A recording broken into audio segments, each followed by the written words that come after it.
Hi friends! Of course, another voiceover na naman tayo for today before ang big day. Super happy and grateful ang heart ko kasi finally, full term na kami ni baby. Before kasi isa talaga sa biggest worries ko is baka hindi namin maabot ang 37 weeks because of my GDM and chronic hypertension. Kaya grabe din talaga yung pag-iingat ko pati yung alaga ng asawa ko.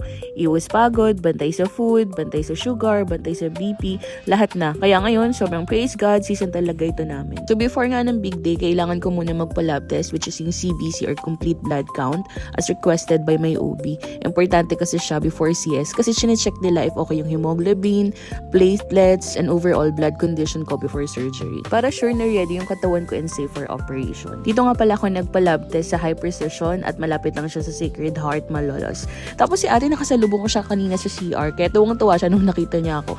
Grabe din talaga ang energy ni ma'am today ha. Tuwang-tuwa siya kasi nagbi-video daw ako and very magaan yung kamay niya. So, thank you so much, ate. Tapos sabi nila, lalabas daw yung result after 4 to 5 hours.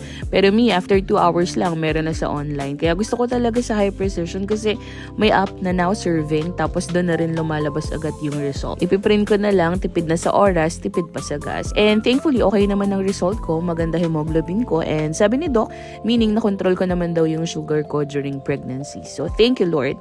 And then, after namin sa High Precision, dumaan kami sa Walter Mart para mag-grocery. Nag-stock na kami ng supplies, good for 2 weeks siguro to. Ewan ko lang ha, basta dapat umabot siya.